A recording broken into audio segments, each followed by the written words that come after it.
Distinguished delegates, friends, thank you very much. It's my honour to welcome to today's information session on COVID-19. We have an abridged session today. The meeting will run for 1 hour until 1:30 Geneva time. Recalling, of course, we have a further session at 2 o'clock this afternoon, for which member states and ministers you are accordingly invited. In the interest of time, I'll give the floor directly to the Director General, Dr. Tedros, for his welcoming remarks. Over to you, DG.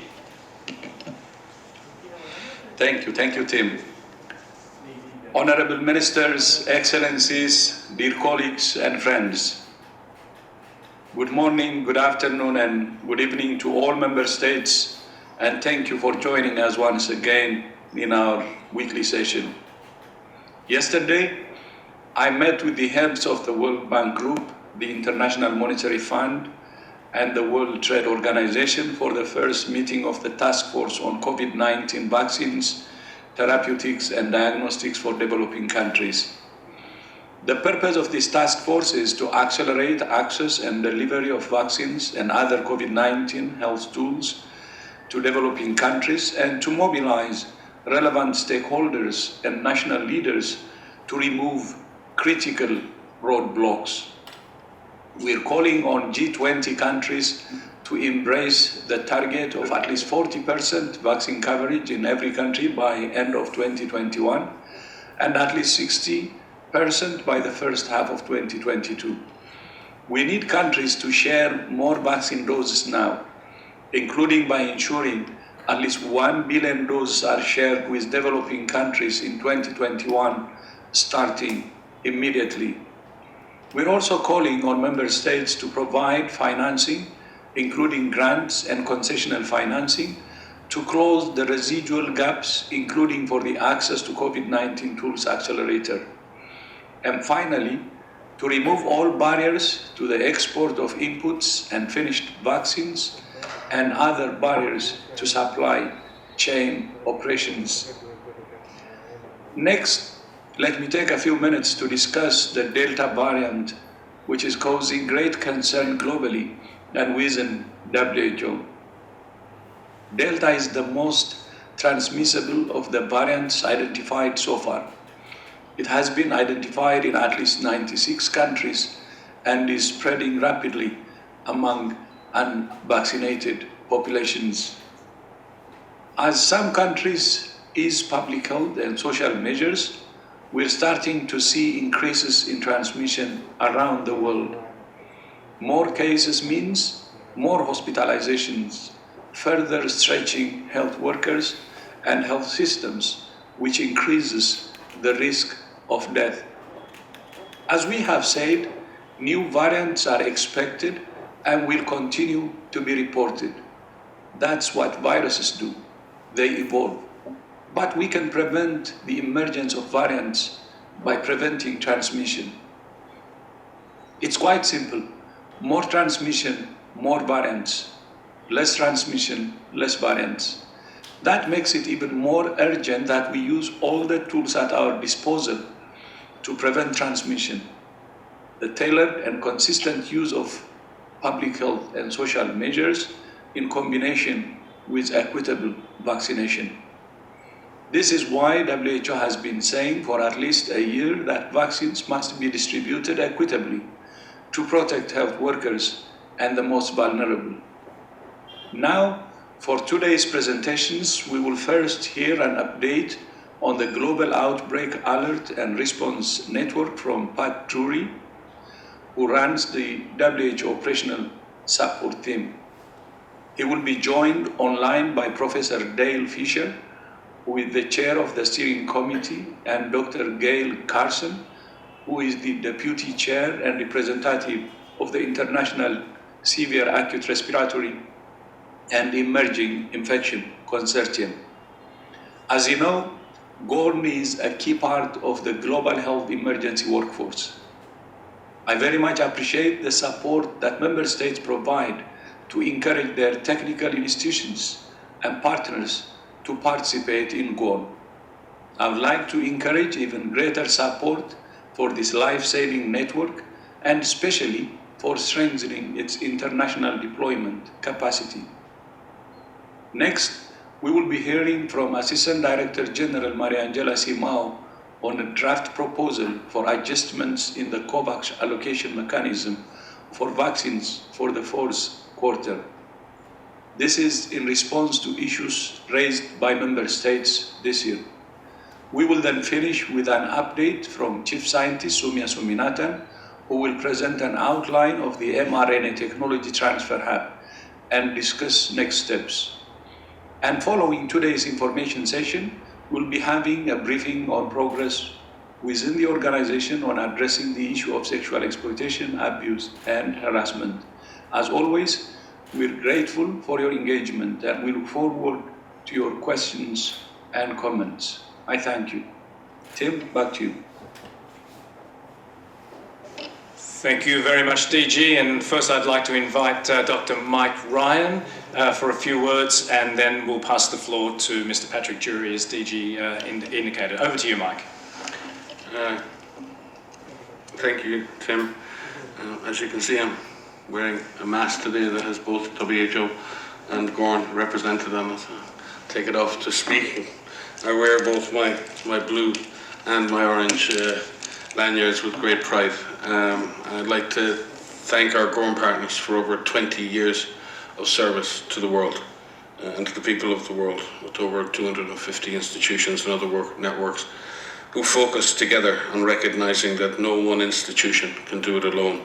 No one institution has all the capabilities, all of the capacities to prepare for, alert the world and respond to health emergencies, in this case particularly to epidemics and pandemics.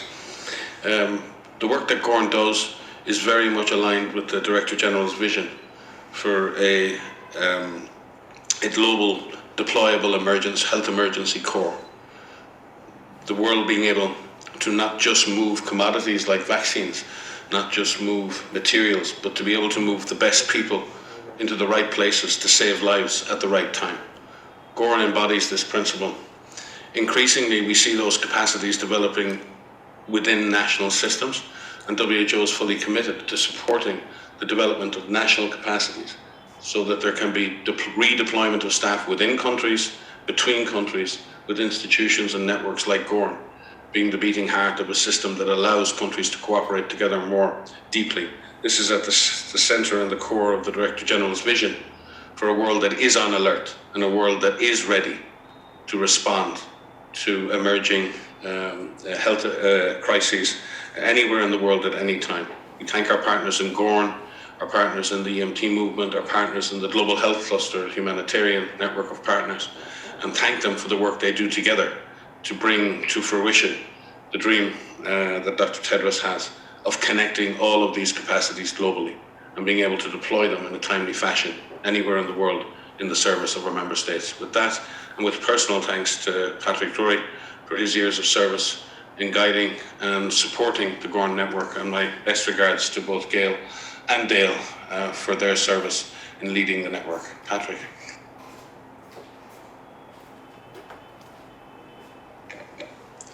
Thanks very much. I wonder if we can put up the slides, please. Thanks very much, DG. Thanks, Mike, for the introduction and for the opportunity to provide a very quick update on the network. It's a great opportunity to very briefly recognize the contribution that individuals are making to the response and the institutional engagement. So thanks very much. In the interest of time, I'm going to be quick for once. Next slide, please. Just by way of a very short introduction to the network, there are now over 250 technical institutions and networks that make up GORN, and through that partnership we can reach out to about 600 technical institutions. On that slide you'll see a screen capture from the emergencies dashboard of WHO showing that there is a broad distribution of institutions globally, but it's by no means universal, and one of the asks today would be for member states to encourage their institutions to join the network. WHO has provided the operational support team and the secretariat for this since 2000. The development most recently in that is that we have UNICEF embedded in the operational support team here. And for the first time, we're looking at how we can deploy the resources of network partners to support other network partners and WHO particularly. Its work is in coordinating and supporting partners to get to the field for rapid investigation and response. Next slide, please. Some key facts over the past 20 years. I'm not going to go through all of them. We've had a lot of meetings, you won't be surprised. But 170 missions in over 100 countries supported, 3,328 experts deployed in the field, equating to almost 110,000 man-hours in the field. This is a considerable financial value for expertise in the field, and it is something which partners have provided as a pro bono, effectively a pro bono and in-kind contribution. Next, please.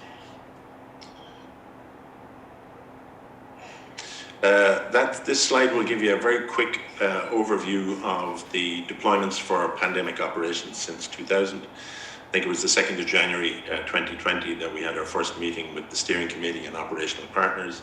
And in January, we initially deployed staff to support the outbreak response in Wipro. Gradually, that has expanded to all regions and a considerable support to WHO's global role here at headquarters. I won't go into the details of this. Suffice it to say, if you look, it's mainly laboratory, epidemiology and surveillance, data management, case management, and IPC. That would be the traditional strengths of the network and the key focus of the expertise that we deploy. That perhaps is changing. Thank you. Next slide. Also in terms of the pandemic, it's pulled many of the global institutions and ways of working well out of shape. And for Gorn, that started in January with embedding key partners from our major, those that we work with operationally in the global IMST at headquarters. We've had 71 weekly meetings with our partners. That had already been established after the West Africa meeting. What's new is that this is about the strategic planning, the operational coordination, the risk assessment and response, the traditional epidemiology that you would expect, but also integrating new developments in the areas of risk communications and community engagement on a weekly basis, and turning new sources of information into key data for decision points. I want to thank partners for the role that they played in a global consultation on contact tracing in June last year, and since then, fortnightly meetings where we have exchanged experience among countries and partners, and where we've been able to help implement some of the Solidarity Fund activities for contact tracing capacity. Throughout this, we've used a knowledge platform and a series of webinars and non-traditional means of communication to get the message out about many key interventions. On the right-hand side there, you see a cartoon about getting vaccinated. For those of you who don't know Dale Fisher, that's Dale's cartoon ego in the bottom right-hand corner of the screen. I say that because one of the main differences has been that for the network, the engagement of Dale and Gail as real officers of the steering committee, committing almost 100% of their time has been a huge benefit. Thanks. Next, please. Not going to go through the areas of work. Suffice it to say that since January 2020, all of the work of the network has been focused on responding to the pandemic. The network partners are engaged at a national level in your countries as key parts of your national response, and we rely on their surge capacity to be able to mobilize international support. You can look at the details in that slide. In the interest of time, I'm going to push on. Thank you. Next three slides cover three innovations. One is in the area of risk communications, community engagement, collective service. Over a year ago, this was established as not established, but strengthened as a new initiative between the Federation of the Red Cross, UNICEF and WHO, with support from Gorn partners to look at a more collective way of engaging communities and putting them at the center of outbreak response. Next slide, please. There's growing recognition and commitment that its community leadership is vital to outbreak response. This collaborative partnership puts that at the center of many of our strategies, and they're working to deliver common strategies, tools, guidance, and a coordination platform. Thank you. Related, next slide. In a related way, the GORN was set up in 2000 to coordinate and integrate partners and key technical aspects of outbreak response. Integrating outbreak analytics, bringing together data from programs, from social science, from community, as well as from epidemiology, needs to be a holistic approach to ensure that we can bring all of the partners together from all of the disciplines to make rapid decisions on outbreak priorities on a day-by-day basis. As we see in the pandemic, it's really a mosaic of thousands of local outbreaks. And this integrated outbreaks analytics is critical at the community and the response, the field response level. This is supported by a core team, you can see the partners there, and a working group on analytics drawn from GORN partners. Their plans are to develop this into a network of trained experts and teams who can deploy to either set up operational cells or help countries apply this IOA methodology. We really encourage countries both receiving support and being able to offer support to engage fully in this as we move forward. One of the other, next slide please, one of the other innovations that the network has helped catalyze with WHO is in the area of a tool called GoData.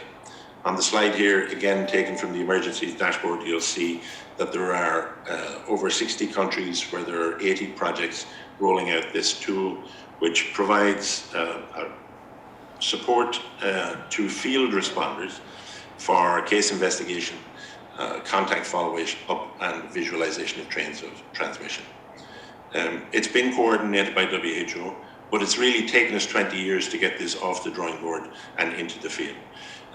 As we move forward, we'd be really looking to work with member states and partners to see how that type of innovation can be accelerated significantly.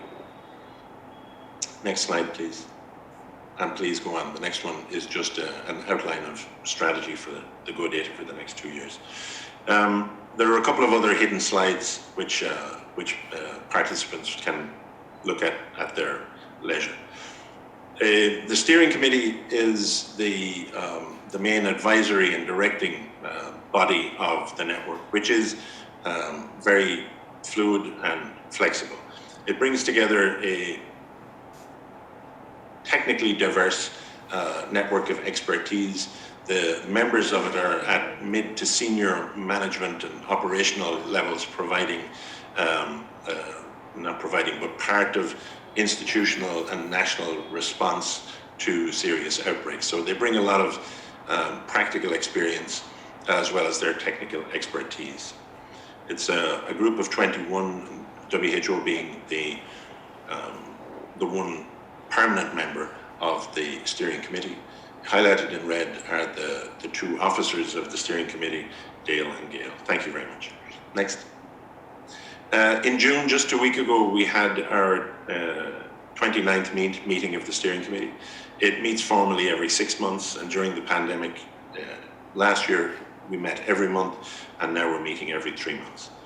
Last week, the primary objective for the steering committee was to look at the COVID pandemic reviews and panels, their recommendations, how that fed into the World Health Assembly 2021, the resolution which was endorsed at that, and to agree on next steps over the next 6 to 12 months. Next, please. The steering committee highlights, as always, I don't have to tell you what a powerful speaker Mike is, and he, the partners really appreciate the clarity and the focus that he brings to the discussions. It's a key part in keeping the network very focused on operations. We had a panel discussion which brought together leading lights from the IHR Review Committee, the Global Preparedness and Monitoring Board, the Independent Panel, and the IOAC, to look at what they had done in terms of their investigations and reviews, how that fed into the World Health Assembly, and what would come next. The steering committee also looked at an overview and analysis of these recommendations and some initial surveys that we've done among partners ourselves. Next, please. The main outcomes of this was a recognition that it's important to mobilize the 20 years of experience at the coalface of this network, and to give that a voice in terms of advocating for technical networking, for global solidarity, and for science and data as a driver of decisions in outbreak response. We've decided that in terms of developing new strategies and how the network functions going forward, it's essential to put the community at the center of decision making about systems that are being designed to help them. The steering committee and the network more generally will take on a series of communications about the current priorities of COVID-19 and their advice and thoughts about the future direction of global systems and capacities. Thanks. This opportunity to talk to you briefly today is an important start for that. We made some decisions, one particularly in terms of strengthening global surveillance and alert with regard to the new hub being established in Berlin, that we would work with the Robert Koch Institute in Berlin, which is a WHO collaborating center for GORN, to ensure that we're able to support and mobilize the network for this initiative. We've also agreed on a series of concrete, apologize for the misspelling, on GORN's contribution in preparedness, more precisely, and in partnership with the Global Strategic Preparedness Network. Thank you. All of this is focused on bringing the whole network together at the end of the year in a global meeting of partners. The last one was 5 years ago, and I'm sure that I remember that many of the issues that the Director General and Mike brought up at that meeting have even more resonance now today. That meeting will endorse a new strategy and confirm partners' commitments to the network and how to save lives. The process of getting there will involve the fullest engagement of network partners and stakeholders in developing that strategy and in the advocacy. As we come up with the new strategy, we'll see how that reflects and needs to change the governance of the network so that it remains fit for purpose. The GORN governance has been very light and agile, and that's what's allowed the network to be adaptable, elastic, and responsive. I think I mentioned the point before, but this needs to be re-emphasized: communications and advocacy for partnership, for GORN obviously because it's our own constituency, but also for the other key partnership networks that Mike mentioned, the emergency medical teams, Global Health Cluster, and a myriad of other technical networks that provide support in all outbreak responses. The final message from this would be that I think we have to recognize that there's significant resource implications in developing global systems which are more responsive and more flexible. And we will be exploring the resource implications and the need for investment in the capacities of the partners in the network. These are institutions in your countries, by and large. Some of them are public, some of them are non-governmental. And it's through that investment that we hope to be able to strengthen global surveillance, preparedness, and contribute in very meaningful ways to the Director General's initiative on the global response workforce. With that, I'd say thanks. If there is more information or questions that you have, because I think we're going to fall to time today, you can contact Dale, Gail, or myself. But please, I don't want to cut across established connections and communications channels with Tim and the GBS team. With that, thank you very much. Thank you very much, Pat. And Professor Fisher and Dr. Carson for this presentation. In the interest of time, I'm proposing we'll go to the next set of presentations and then come back for one round of questions from member states. So with that, I'll now move to the second item, the update on the ACT Accelerator and COVAX, and ask that Dr. Mariangela Simao please take the floor. Thank you. Thank you. Actually, the topic that we're going to present now, it's on the allocation, the proposals for the next, what we call the interim phase of the allocation that are based on several feedbacks we received from member states. May I have the first slide, please? This is what we're going to cover. Let me see it here. The second bullet on COVAX supply forecast, we're not going to cover today because it's up on Gavi's website yesterday, but we will focus the discussion on the transition to an updated allocation methodology because that's where we need to get your inputs, not only today. This is the beginning of a process. Next. You've seen this slide. This graph is actually updated maybe twice a week. We have almost 3 billion doses used globally, and you see the areas that are light green or white, they continue to be recurrently in the same position. We have, of course, you know that we have, as COVAX, we have shipped around 90 million doses to 133 countries, but supply constraints remain very, very harsh. And we expect for the next months that with the donations coming in and also the stabilization of supply, we will have a better outlook on this map. So next slide, please. 6 months after we start running the allocation mechanism, you will remember that last year we went through a series of interactions with you when we are designing the allocation mechanism. So today, let me say that we do have established a joint allocation task force, joint because it's WHO and Gavi, and we have the two coordinators of this task force here with us. One is Claudia Nane from WHO, the other is Andrew Freeman from Gavi. And Claudia will take over now the presentation to introduce to you the current thinking and a proposal that we're developing together with the partners to make sure that we have a fairer allocation mechanism for the next few months. Claudia, over to you. Thanks, Mariangela, and good morning, good afternoon, and good evening, colleagues.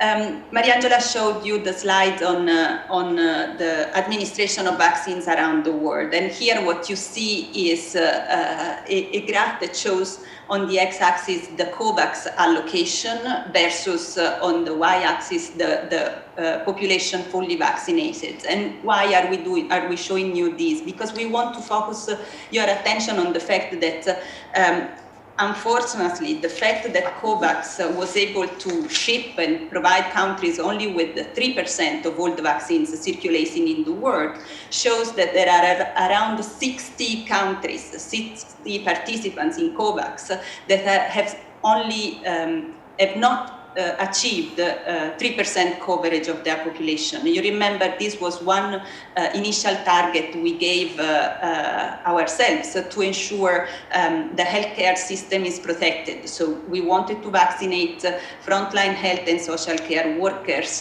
to ensure the functioning of the health system. And you see also that you may remember the first phase one was up to 20% population coverage with a proportional allocation of vaccines to COVAX participants. And you can see here that there are several participants that are still way behind in this target.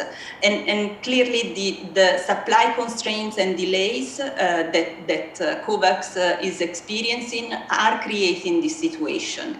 So to move rapidly, what we are proposing is that we look at the way we allocate vaccines through COVAX with a different perspective, and we try to be more impactful with the few doses we have available. And so what we are showing you here is that we could have an approach whereby the available supply is the driver for the allocation mechanism. And so now that we have a low supply availability, we would suggest to have a needs-driven allocation pace. So a pace that is driven by countries' needs in terms of population coverage. When the supply increases for COVAX, then we could look at countries' capacity to use effectively the doses and modulate the quantities allocated to these countries according to their absorptive capacity. Obviously, without any disadvantage for those countries experiencing difficulties in implementing vaccination process. So the idea is to have, as Mariangela was suggesting, this interim phase, where we could consider other variables, not only a proportional to population allocation, but an allocation that takes into consideration the doses administered in each country and their epidemiological situation, their epidemiological context. Here is where you see the changes and the new features that we would like to introduce in the allocation criteria. The objectives of this interim phase remain unchanged. You know, we ensure that doses are allocated as soon as they are made available. We are serving all possible participants, those able and willing to receive doses, with products that have at least an emergency use listing.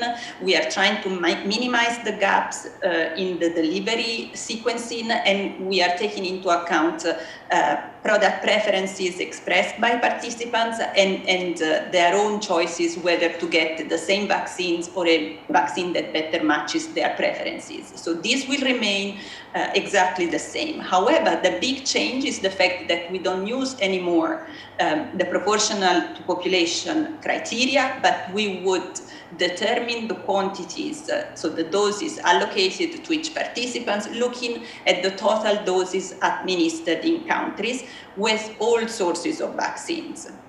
Because we have seen that, unfortunately, COVAX has only the 3% of the, if you want, the market share here. We would include new criteria that are listed here, mainly epidemiological criteria, determining the volumes that countries will receive in each allocation round, and determining whether volumes needs to be increased because of the emergency situation that participants are facing. Obviously, we take into consideration absorptive capacity, but we thought that would be more useful in the sequencing of the shipments. And we also try to use doses that are coming available to COVAX thanks to donations to address immediate needs and the ever-changing context we are seeing out there in an agile and flexible manner. So we know, last time we met, we presented you the allocation algorithm that tries to be objective and applies the equity and fairness principles. We would need to change this algorithm, and these changes will require time. So we think the process could be that already for the next allocation round that takes into account supply in Q3, we could apply an interim approach that takes these criteria into consideration, so the total doses administered in countries and the epidemiological criteria to sequence the shipment of volumes while we make the changes to the algorithm, and we should be able to apply these changes and this interim phase already starting from Q4. Just a quick overview of this epidemiological criteria. You already talked about the total vaccines administered by each country. This makes sense given what we have seen out there, 3 billion doses, almost 3 billion doses used and only 90 million doses coming from COVAX. On the epidemiological side, we think an index, a severity index, could be composed of 4 main indicators, all looking at the magnitude and the trend of the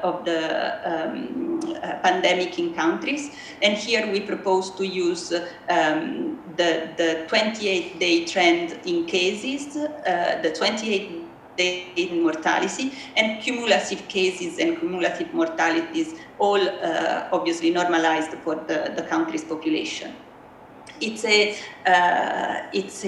big change. It's a different concept we try to apply to the allocation, but this will really help us to be more impactful, targeting those countries where there is a very, very low availability of vaccines, and there is an epidemiological situation that is worse than the rest of the world. I'll give back the floor to Mariangela to present the next steps. Very quickly, because we are sharing this presentation today with you, and we welcome feedback. This you have received the JAT email. If you can send us feedback by the 15th of July, we would follow the same methodology we used before. We get the feedback, we come back to you with the comments and what can be incorporated and so on. There is a working document available online, and this document will be updated as informed by your comments. But we are also ready to come back to a member state briefing and discuss more in depth any of the comments received. And we expect that the new methodology will be finalized for the interim phase by the end of August 2021. We are still waiting to see what we'll do in phase 2, because there are some moving pieces with the global vaccine strategy and so on. So that will come back to you as well. Thank you. Back to you, Chair. Thank you, Mariangela, and thank you, Claudia, for that presentation. Now, my pleasure to introduce Dr. Soumya Swaminathan, Chief Scientist, for an update on the mRNA Tech Transfer Hub. Thank you, Soumya.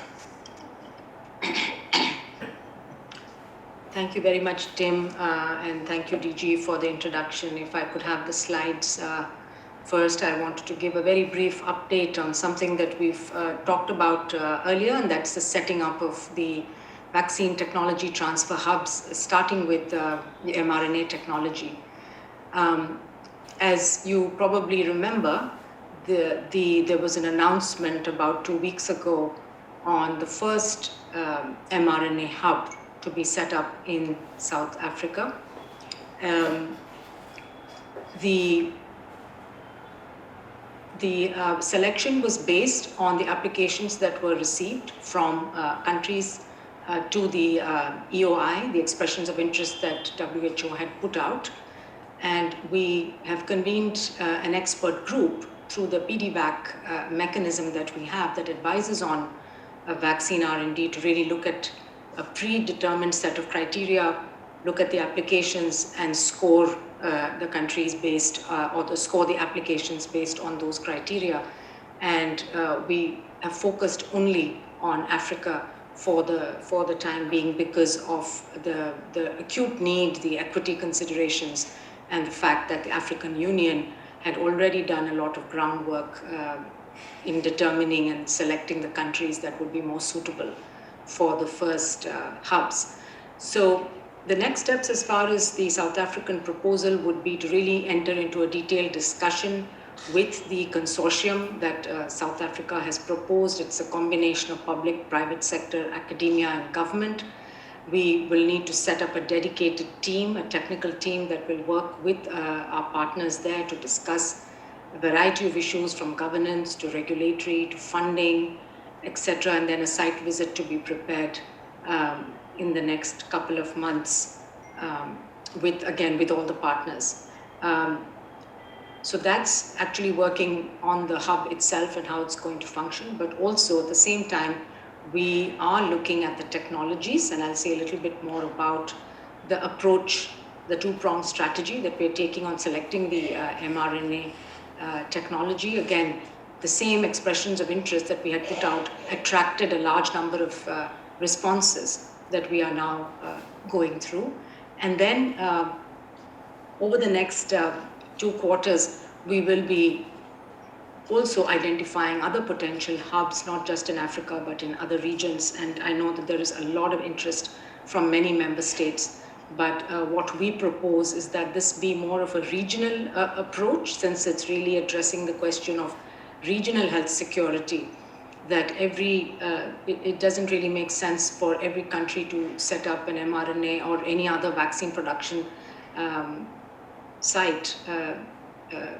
Rather taking a regional approach to determining which technologies in which countries, as well as how we could have more of self-sufficiency within the region, even in terms of raw materials and other ingredients that are required for vaccines.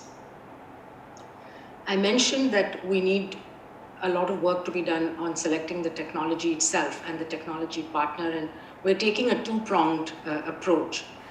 The first one is, of course, working with companies that have late-stage technology, and as we know, there are currently 2 manufacturers, the BioNTech, Pfizer, and Moderna, that have successful mRNA vaccines that have been proven to be highly safe and efficacious and that are currently being used around the world.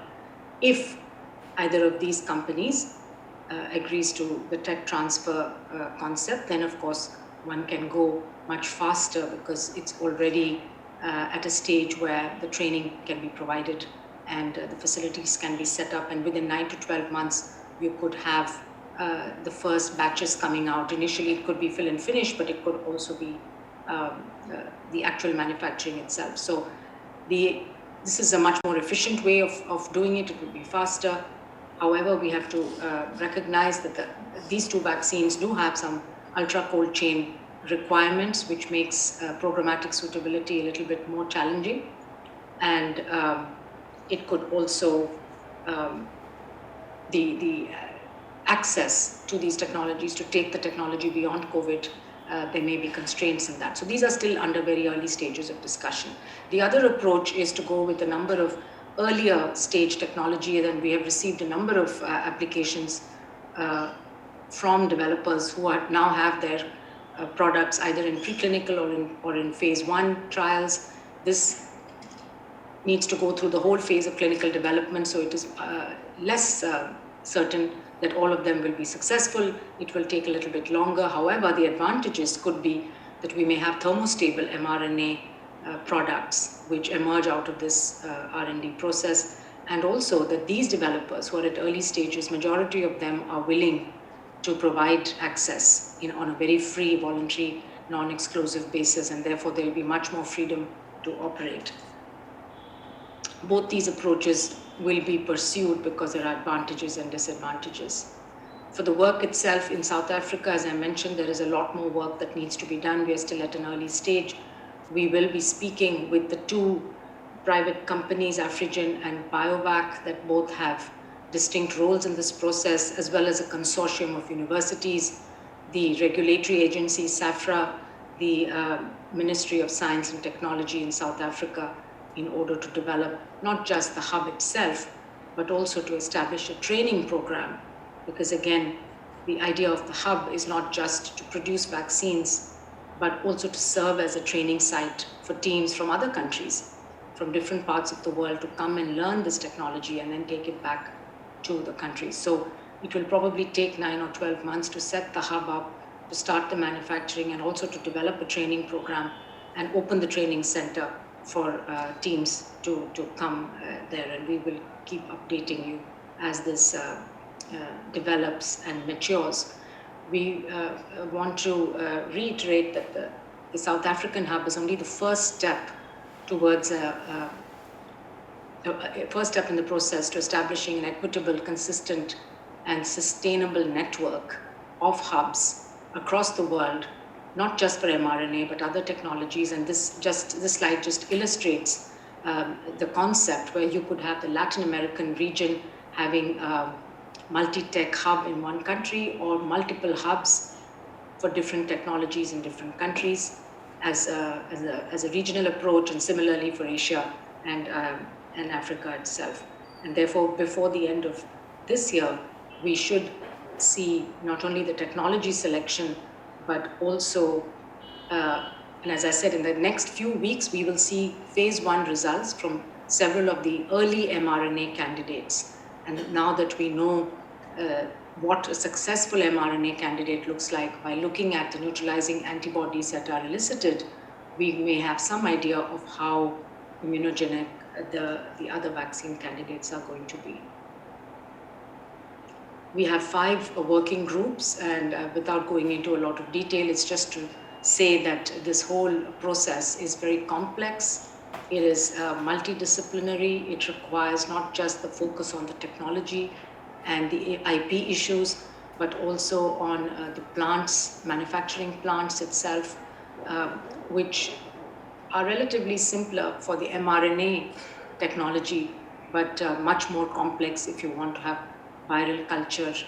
You need BSL-3 laboratories. There's also the whole ecosystem around vaccine manufacturing, which includes clinical development, R&D capacity, regulatory issues, and all of those will need to be addressed as part of the workforce training programs.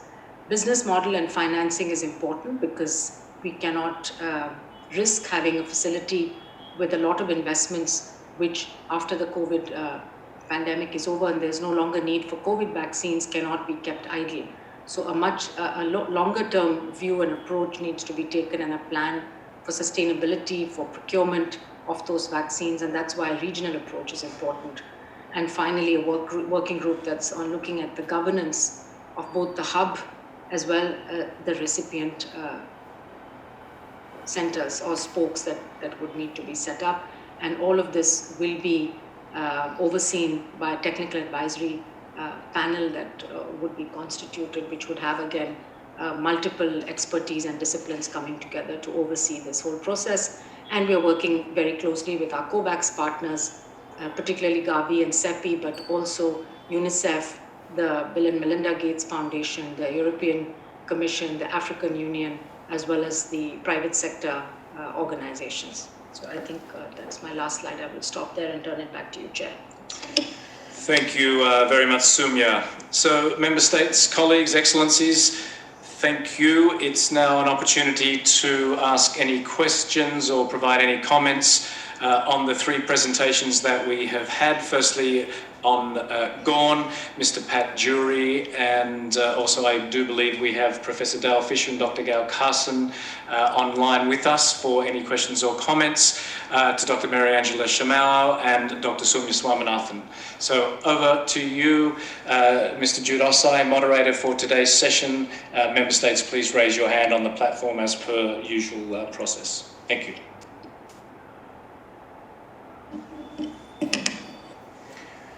Thank you very much, Chair. I do not see any request for the floor, but I'll give it a few seconds and then perfect.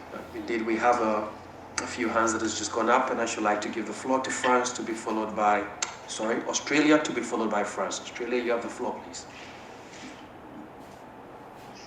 Thanks very much, Jude, and thank you to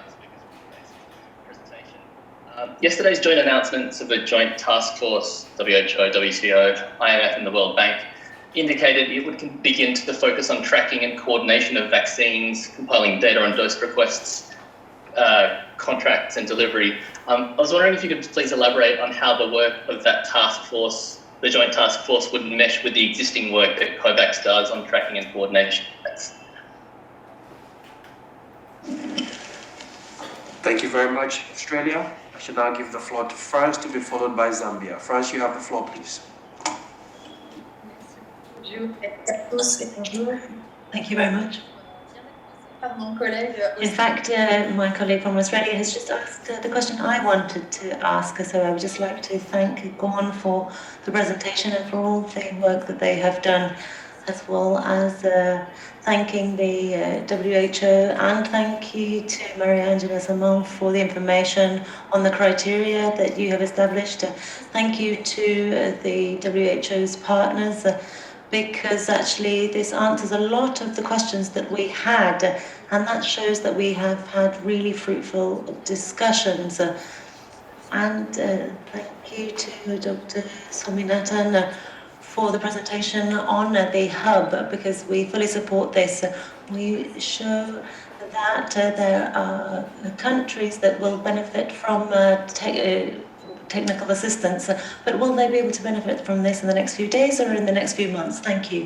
May I now invite Zambia to be followed by Iran. Zambia, you have the floor, please. Thank you, Chair. And thank you, the DG and Secretariat, for the very informative update. We welcome the establishment of the mRNA Technology Hub in South Africa. And at last, we can see some light at the end of the tunnel. My question is probably a political one, as it relates to the issuance of the digital COVID certificate by the European Union. According to the official information obtained from the European Commission website, member states, the EU member states will issue vaccination certificates regardless of the COVID-19 vaccine type used. But the granting of a green pass applies only to vaccines that have received EU-wide marketing authorization. Thus, if we have the AstraZeneca vaccine that is produced in the EU is included, but this criteria excludes the Covishield vaccine, which is produced by the Serum Institute of India. And therefore, under such regulations, persons who received Covishield, despite being able to demonstrate proof of vaccination, would continue to be subject to public health restrictions, including limitations of movement and testing requirements with considerable administrative and financial implications. So, going by that, we would like to know what is WHO's position on this issue. Thank you. Thank you very much, Zambia. May I now invite Iran to be followed by Germany. Iran, you have the floor, please.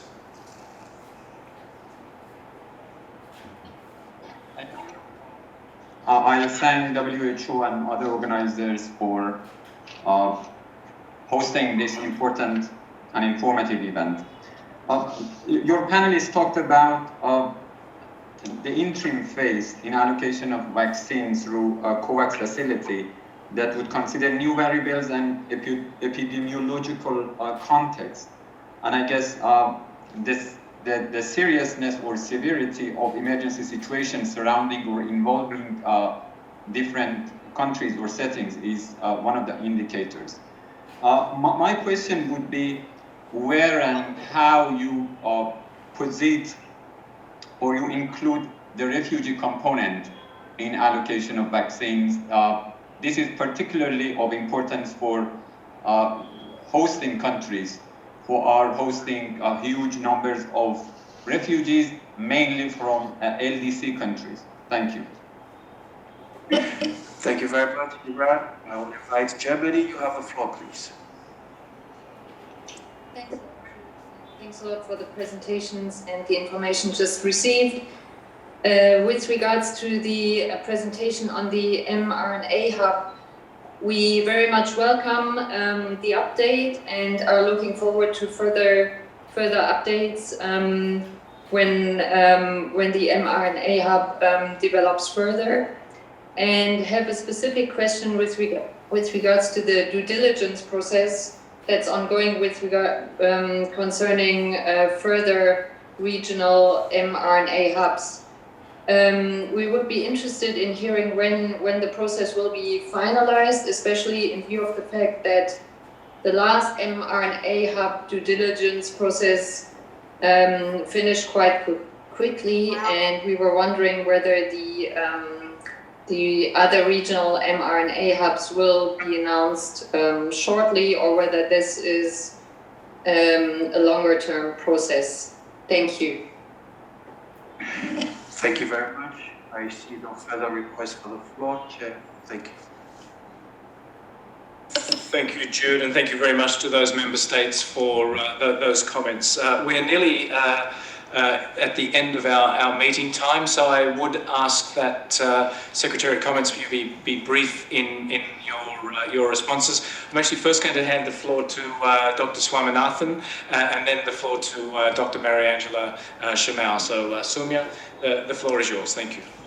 Thank you. I'll be brief and I will address two questions. The first one on the coordination of the task force with the COVAX, and it was clear from the call that the DG had with the heads of the World Bank, the IMF and the WTO that the four organizations coming together in this task force was mainly to support and to ensure that the work of the ACT Accelerator, the COVAX, could be really strengthened, harmonized, and any issues addressed which are actually stopping or impeding the supply of vaccines, and as well as drugs, diagnostics, PPE, oxygen, etc. So it covers all of those essential items that countries need, and therefore there will be a very close coordination between the task force and the ACT Accelerator, so that it covers across all the different work streams of ACT. And the idea is to really bring issues to this group of four very powerful agencies that together, working together, can try to address some of the logistical and other financial resourcing challenges as well. And then I would like to address the last question from Germany about the due diligence. Yes, we speeded up the process for the first one because it was urgent to begin somewhere, and we, as I explained why we wanted to begin in Africa, there were only a few applications from Africa, so we focused on those, and the Technical Advisory Committee was able to score, and South Africa was clearly the one that was selected as the first, but as I mentioned, there will be other hubs. The process for selection of the other hubs may take a few more weeks because there is a lot of back and forth, and we are working through our regional offices actually in order to engage member states of the region to come up with a more comprehensive and consistent approach for the regions. Thank you.